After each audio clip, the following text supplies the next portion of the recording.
च भव्यं च सर्वं यश्चाधितिष्ठति स्वर्यस्य च केवलं तस्मै ज्येष्ठाय ब्रह्मणे नमः। प्रिय श्रोतागण,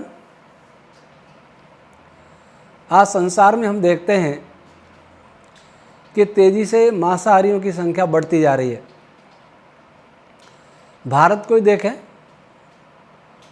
तो इसमें बहुत तेजी से वृद्धि हो रही है। इसका कारण पर विचार करें तो ऐसा प्रतीत होता है कि ईसाई, यहूदी, इस्लामी, वामपंथी आदि का प्रभाव बढ़ता जा रहा है और भारतीयों को, विशेषकर जो अपने को हिंदू सनातनी कहते हैं, आर्य समाजी कहते हैं, उनका अपने शास्त्रों से विश्वास कम होता जा रहा है अथवा शास्त्रों की समझ कम होती जा रही है। इसलिए वो दृढ़तापूर्वक मांसाहार का खंडन करने का साहस नहीं कर पाते। सामान्य व्यक्ति जो विद्वान नहीं है वह तो दृढ़ता से कहता है कि मांस खाना उचित नहीं है, लेकिन विद्वान है, वो शास्त्रों को पढ़ता है और शास्त्रों के ऐसे अर्थ देखता है, ऐसी व्याख्याएं देखता है, ऐसी टीकाएं देखता है जहाँ मांसाहार और हिंसा का समर्थन मिलता है, पशु बलि का समर्थन मिलता है, तो स्वयं को असहाय पाता है। इस दृष्टि से हम लोग, आर्य समाजी लोग, प्रायः पौराणिक भाष्यकारों को दोष देते हैं कि आचार्य शान ने ये कर दिया, महीधर ने कर दिया, उबट ने कर दिया, या दूसरे विद्वानों ने ऐसा लिख दिया, अथवा अंग्रेजी, जो अंग्रेज लोग हैं, जो विदेशी भाष्यकार हैं, उन्होंने ऐसा लिख दिया। उनके अनुवादों, उनके भाष्यों पर हम दोषारोपण करते देखे जाते हैं और मैंने भी बचपन से ऐसा ही देखा है और सुना है। परंतु कष्ट उस समय होता है जब ऋषि दयानंद का अनुयायी कहने वाला कोई व्यक्ति, साधारण व्यक्ति नहीं, विद्वान, जो व्यक्ति अपने को बहुत बड़ा वैयाकरण मानता है, लाखों पेज लिखे जा रहे हैं, व्याकरण शास्त्र पर बड़े कोश बनाए जा रहे हैं और आदरणीय भी हैं इसके लिए, वो हैं आचार्य आनंद प्रकाश जी, रंगारेड्डी, अलियाबाद, हैदराबाद के पास में। कन्या गुरुकुल चलाते हैं, वर्षों से चलाते हैं। दर्शन का भी भाष्य किया है, मुझे भी भेजे हैं। लेकिन शास्त्रों को पढ़ने के बाद भी बुद्धि यह निर्णय करने में समर्थ नहीं है कि शब्द शास्त्र और धर्मशास्त्र का कोई संबंध है भी कि नहीं है। शब्द शास्त्रज्ञ विद्वानों ने, महर्षि पाणिनि जी ने, पतंजलि जी ने और किसी ऋषि ने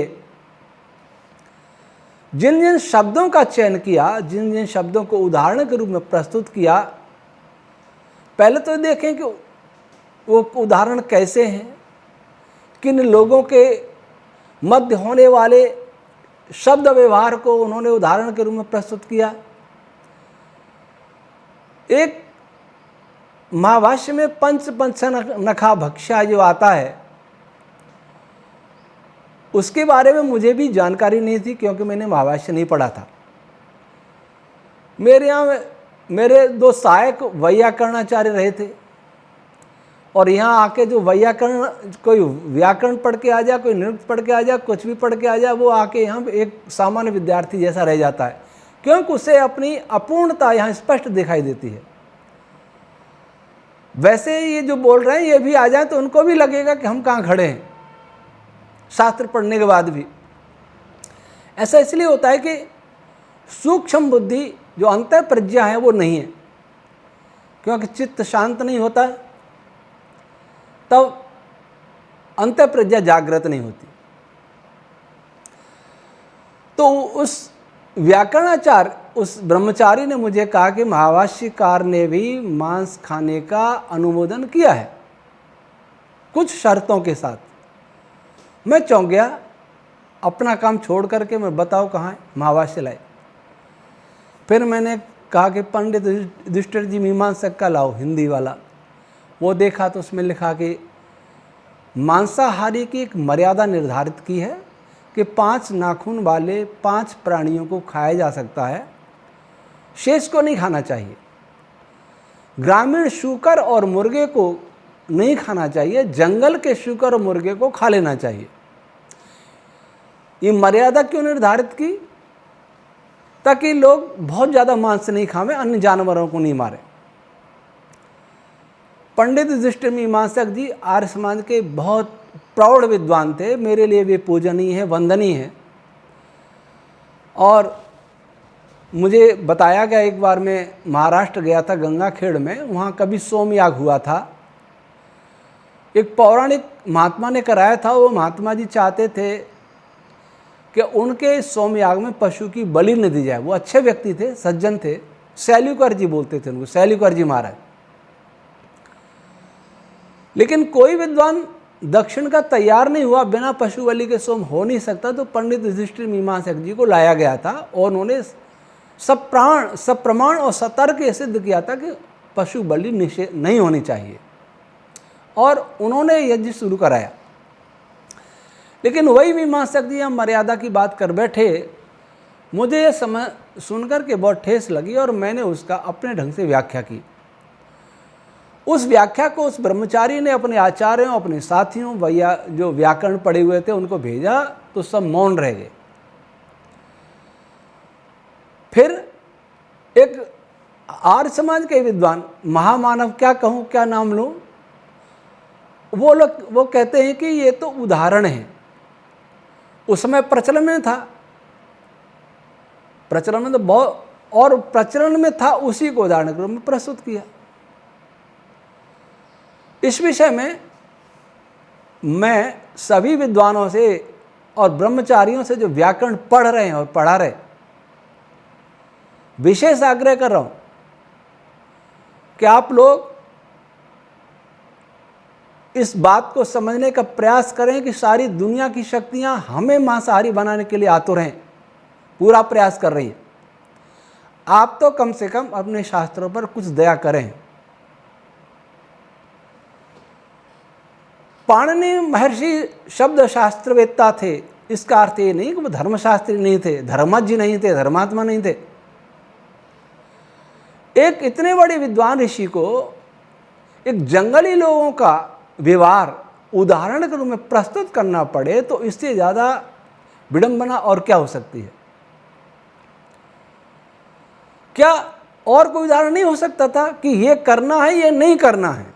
उदाहरण तो ये है ना कि ये काम करना है, ये करनी है, ये अकरणी है। इसके तो बहुत उदाहरण दिए जा सकते हैं। ये उदाहरण उचित लगा। इससे ऐसा नहीं है कि पाणिनि जी कह रहे हैं कि खाओ, पर अनुमोदन तो कर रहे हैं कि ऐसा भक्ष्य है और ये अभक्ष्य है।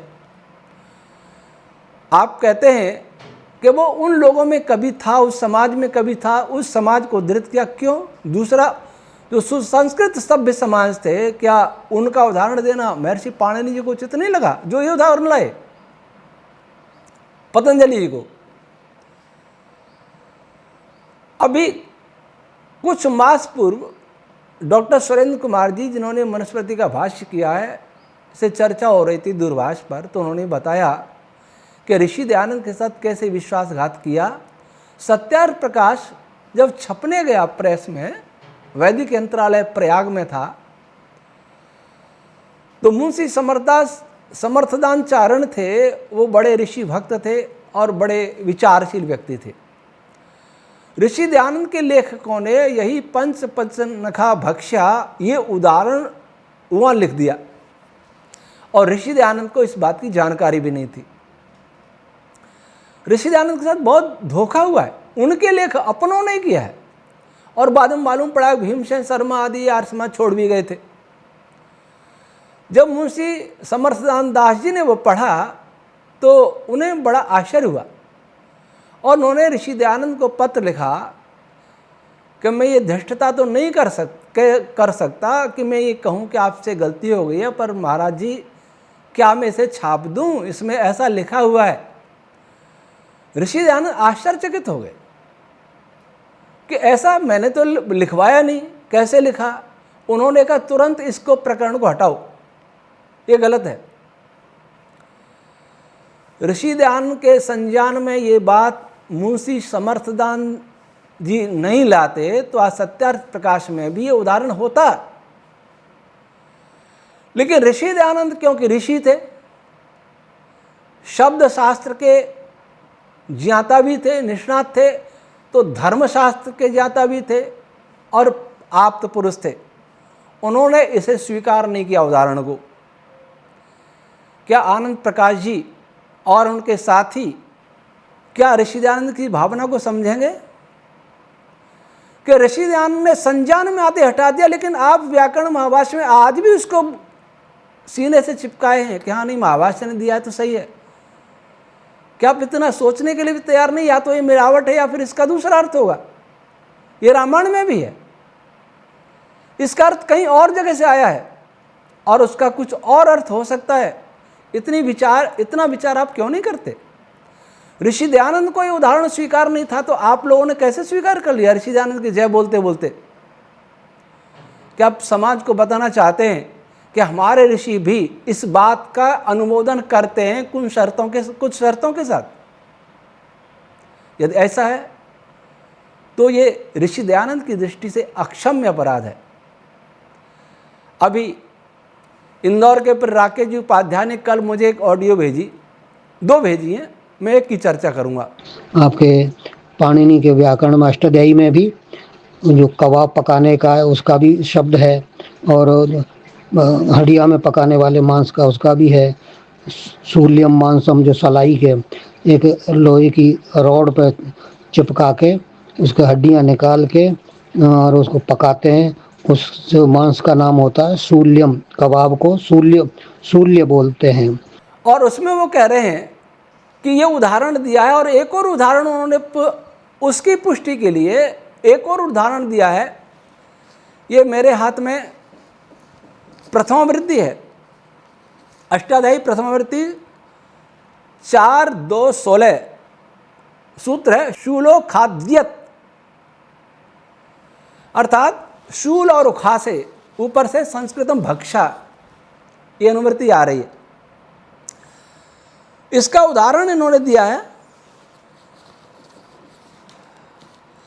शूले संस्कृतम शूल्यम मांसम, जो शूल पर पकाया गया हो, भाला है कोई नुकीली वस्तु है, उसमें मांस को छेद करके और आग पे पकाया, उसको कहेंगे शूल्य, उस मांस को, पके हुए को।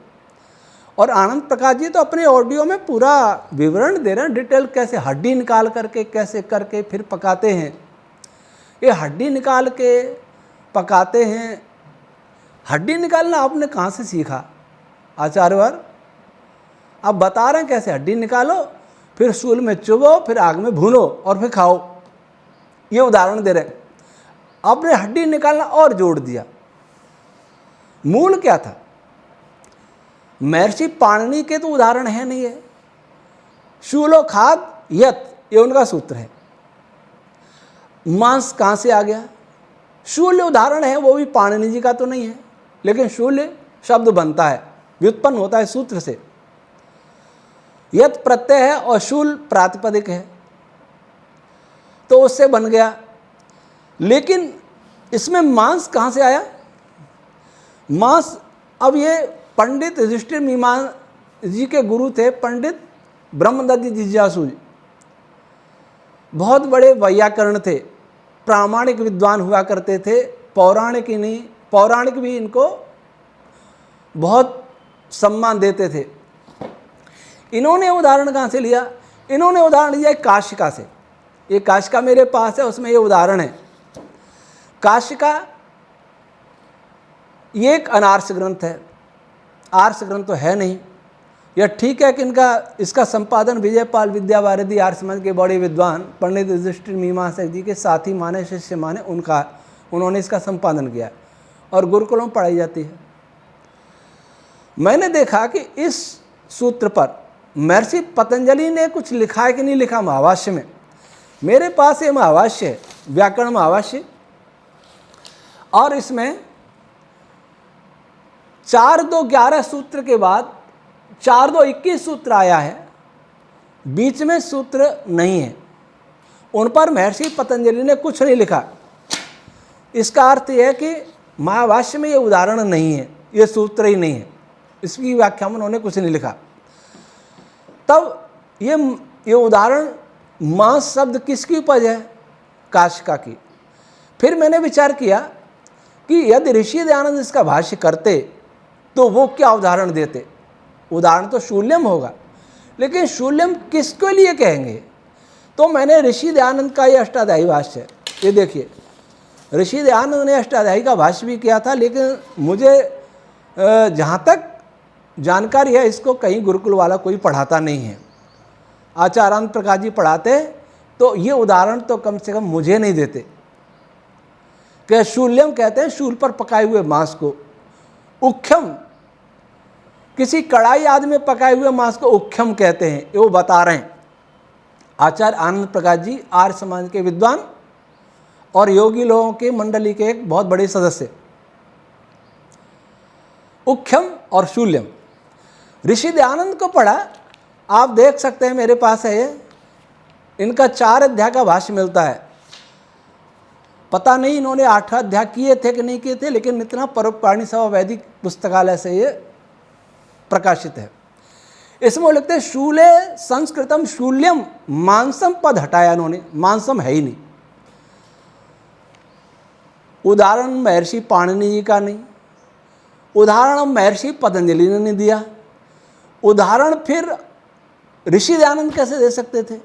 बीच वालों ने मांस पद अनायास अपनी ओर से जोड़ा, क्योंकि उन्होंने देखा, उन्होंने समझा, वो जंगली लोग पशु मार करके भाले की नोक पर छेद के और पका लेते, ये उन्होंने सुना होगा, देखा होगा, वो उदाहरण दे दिया। उन्होंने ये भी देखा होगा कि मक्के का भुट्टा किसी सरिया में लगा करके, किसी कील में लगा करके चूल्हे में सेक लेते हैं, कोई बैंगन भी सेक लेता है। तो बैंगन और मक्का इसका उदाहरण नहीं दिया और मांस का उदाहरण दिया। ये दोष किसका? ये दिमाग का दोष है, इसका दोष है, जिसको मांस बहुत अच्छा लगता है। मध्यकाल में मांसाहार की परंपरा बढ़ गई थी, वेद के नाम पर भी मांसाहार हो रहा था, पशु बलि हो रही थी। उस समय ये शब्द शास्त्र वालों ने भी ऐसा उदाहरण दे दिया। जब शूल्यम शब्द पर्याप्त है, शूले संस्कृतम शूल्यम इतना पर्याप्त है, तो मांस लिखने की आवश्यकता क्या थी? जिसने भी लिखा है वो मांसाहारी होगा, या उस समय मांसाहार का बहुत प्रचलन होगा, और वो अनार्स युग था, ग्रंथ भी अनारस था। अनार्स ग्रंथ के उदाहरण को पूरा का पूरा हमारे विद्वानों ने ग्रहण कर लिया। उन्होंने ये नहीं देखा कि ऋषि दयानंद ने क्या किया है। ऋषि दयानंद की अष्टाध्यायी तो जैसे आर्य समाज से गायब ही हो गई है। सत्यार्थ प्रकाश हम ढंग से नहीं पढ़ते, ऋग्वेदादि भाष्य हम ढंग से नहीं पढ़ते, ऋषि दयानंद के वेद भाष्य हम ढंग से नहीं पढ़ते। अब उसमें आनंद प्रकाश जी ये भी बता रहे हैं, ऋषि दयानंद थे, उन्होंने भाष्य कर दिए, उनको बहुत पैसा महाराणा जी ने दिया और भाष्य कर दिया। ये नहीं बताया कि कैसे कर दिया, ये भी आनंद प्रकाश के लिए छोड़ गए। हाँ, मैं आनंद प्रकाश जी के लिए एक काम और दे रहा हूँ, वो तो छोड़ गए। यजुर्वेद का 24वां अध्याय है, 25वें अध्याय के 9 मंत्र हैं। मैं यह बात केवल आचार्य आनंद प्रकाश जी के लिए नहीं कह रहा, सभी के लिए कह रहा हूँ जो भी मेरे आलोचक हैं और वैयाकरण हैं, नैरुक्त हैं, ब्राह्मण ग्रंथों के विद्वान हैं, वे इन अध्याय को पढ़ें, इनके भाष्य को पढ़ें। ऋषि दयानंद का संस्कृत में है, अनुवाद पंडितों ने किया। अनुवाद ऐसा है कि कोई मुझे एक मंत्र का अनुवाद समझा दे, ऋषि दयानंद का भाष्य ही समझा दे। तो आचार्य आनंद प्रकाश जी, आपने तो व्याकरण बहुत पढ़ा है, इसलिए आप तो इन मंत्रों का भाष्य कर ही सकते हैं। केवल 24वें अध्याय का पहला ही मंत्र का भाष्य करके मुझे भेज दें, या 25वें अध्याय में से कर दें, कोई 7वां मंत्र कर दे। इसमें बहुत आक्षेप हो रहे हैं, बहुत लोग उठाते हैं इस पर, तो मुझे भी जानकारी बढ़ जाएगी। आप कहते हैं कि बिना व्याकरण के हर लगे न फिट करी। शायद आपको विज्ञान कैसे पढ़ा जाता है इसका कोई जानकारी नहीं है आपको। मैं बड़े बड़े वैज्ञानिकों से मिला, चर्चाएं हुई, लेकिन किसी ने मुझसे ये नहीं पूछा कि आपकी योग्यता क्या है। कोई अंग्रेजी वाला किसी साइंस के विद्वान के पास जाके ये नहीं कहता कि तुम साइंस कैसे जान सकते हो। अच्छा बताओ, अंग्रेजी व्याकरण पढ़ा? हमने व्याकरण पढ़ा है, हमने व्याकरण के इतने ग्रंथ लिख दिए, तो हम ज़्यादा साइंस जानते हैं। शब्द शास्त्र का उद्देश्य क्या होता है? शब्द शास्त्र का उद्देश्य होता है वेद की रक्षा करना, वेद को समझना। आज तक कितने मंत्रों का भाष्य किया, कितने ब्राह्मण ग्रंथों का भाष्य किया। शब्द की उपादेयता क्या है? शब्द किसी पदार्थ को कहता है और शब्द और अर्थ का नित्य संबंध है। तो शब्द शास्त्र विज्ञानी जो होगा, शब्द शास्त्र वेत्ता होगा, उसे उस शब्द की व्युत्पत्ति और उसके निर्वचन से उस पदार्थ के जिसको वो कहता है, जिसका वो वाचक है, उस वाच्य रूप पदार्थ के पूरे स्वरूप का ज्ञान होना चाहिए। यही व्याकरण और निरुक्त की उपयोगिता है, यही उपादेयता है। अगर कोई निर्वचन, कोई व्युत्पत्ति इसमें सहयोग नहीं कर पाती तो उसका पढ़ना बेकार है, जीवन को खोना है। सारे जीवन कोई व्याकरण पढ़ ले और मरते दम तक किसी भी शब्द के रहस्य को न समझे, पदार्थ को नहीं समझे, तो उसका परिश्रम का क्या हुआ? भाषा ज्ञान को एक दूसरे से संचरित होने का माध्यम है, लेकिन भाषा केवल भाषा ही बनी रहे, व्याकरण केवल व्याकरण ही बना रहे, उस व्याकरण से किसी भी पदार्थ का स्वरूप हम नहीं जान पावे, तो शब्द से, उस व्याकरण से, उस शब्दशास्त्र से क्या उपयोगिता है?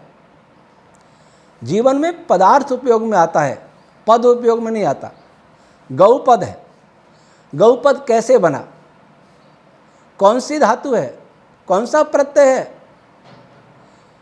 किस प्रकार इसकी सिद्धि होगी? इससे किसी को कोई लाभ नहीं होने वाला।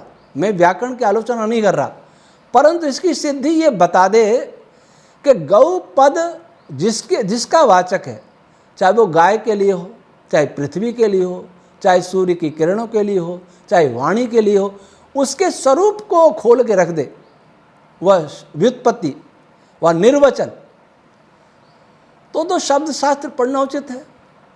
जिसने शास्त्र पढ़ा नहीं, शब्द शास्त्र, जिसको प्रकृति पता नहीं, प्रत्यय पता नहीं, लेकिन गाय का दूध दोह रहा है, पी रहा है और मस्त है, वो उससे ज़्यादा अच्छा है जो सारी जीवन गौ की व्युत्पत्ति निर्वचन करता रहा,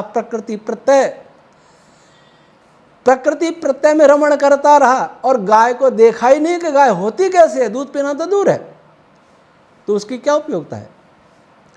परमात्मा ने हमें शब्द शास्त्र पढ़ने के लिए नहीं भेजा, परमात्मा ने हमें भेजा है भोग और मोक्ष के लिए।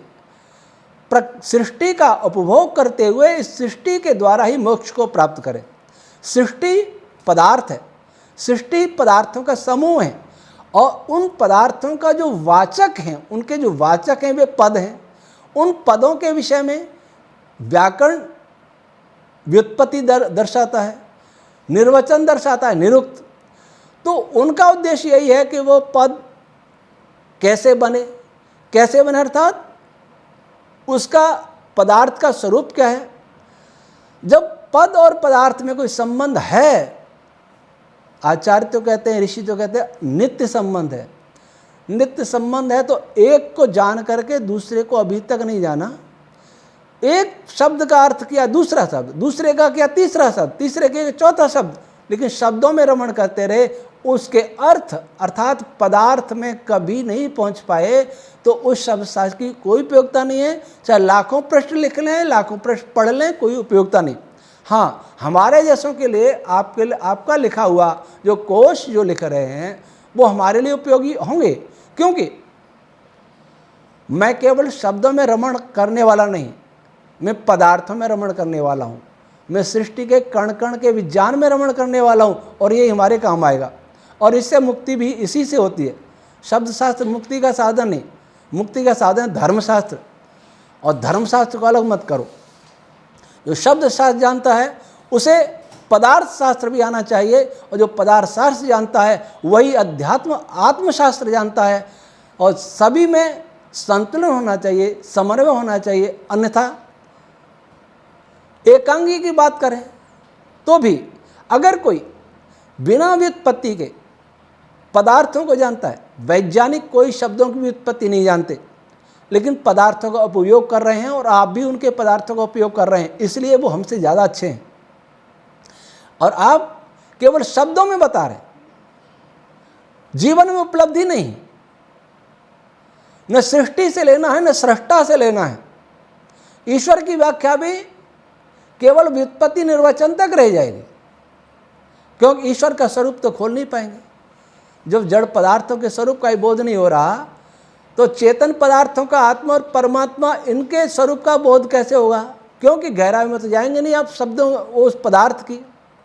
इसलिए आपसे निवेदन है कि ऐसे ढूंढ ढूंढ के उदाहरण मन लाओ जो लोगों को मांस खाने की प्रेरणा करें। कम से कम प्रेरणा न करें तो कम से कम ऐसे तो लाओ जो रोकें, जहां अहिंसा पहला यम हो, जहां अहिंसा परमो धर्म, महाभारत जहां युद्ध हुआ भयंकर, वह महाभारत भी 4 बार कहता अहिंसा परमो धर्म।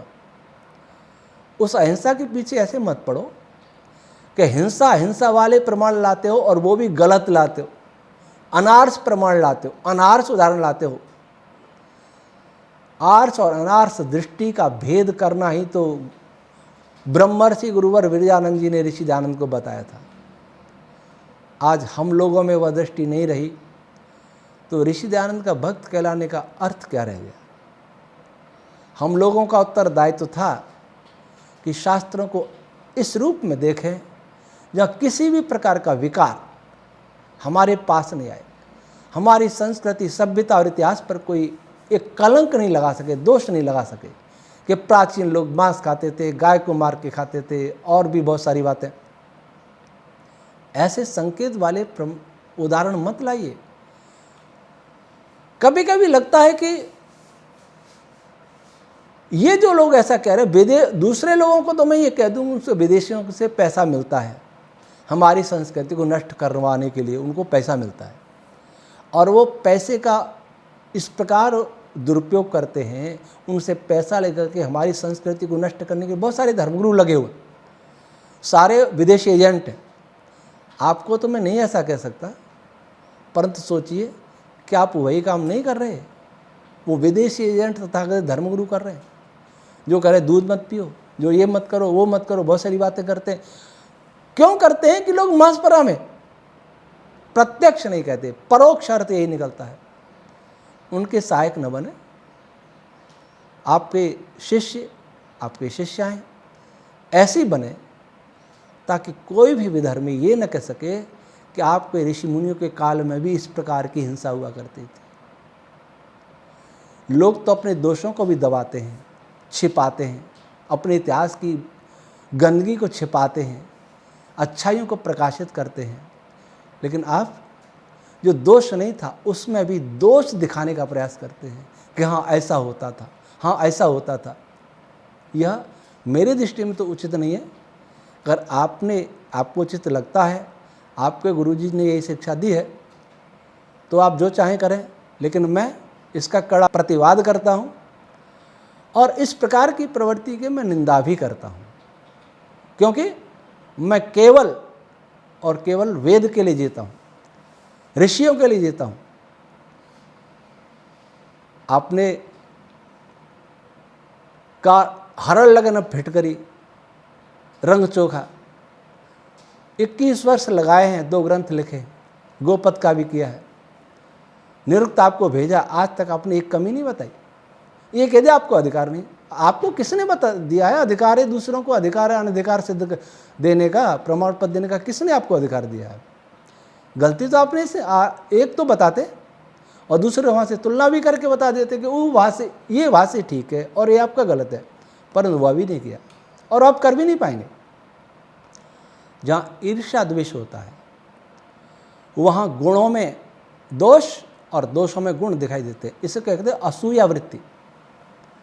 असूया वृत्ति से बचें और हम सब मिलकर के ऋषियों की पावन संस्कृति को संसार के सामने रखने का प्रयास करें। आप विद्वान हैं, आप मेरे लिए आदरणीय हैं, आयु में भी बड़े हैं। इस विद्या का ऐसा उपयोग करें कि आर्ष संस्कृति का एक उज्ज्वल प्रकाश संसार में फैल सके, ऐसा कुछ काम करें। आशा करता हूँ आप इसे अन्यथा नहीं लेंगे, लेकिन अपने को जरूर इस विषय में विचार करेंगे कि इसमें मानसम पद जो आया है वो महर्षि पाणिनि जी का नहीं है, पतंजलि का नहीं है, ऋषि दयानंद ने मिल लिया है, तो आप इसको गले से क्यों लगाए हैं? आर्य विद्वानों ने सबने ले लिया, सबने काशिका की नकल कर ली, तो आप भी उसमें बह गए। बह गए तो बह गए, कोई बात नहीं, लेकिन उसको प्रमाण, उसको प्रस्तुत करके और पंच वचन का भक्षा इसका समर्थन कर रहे हैं। ये बहुत दुर्भाग्य है। ईश्वर हम सबको सत्य स्वीकार करने की शक्ति और बुद्धि दे। ओम शम।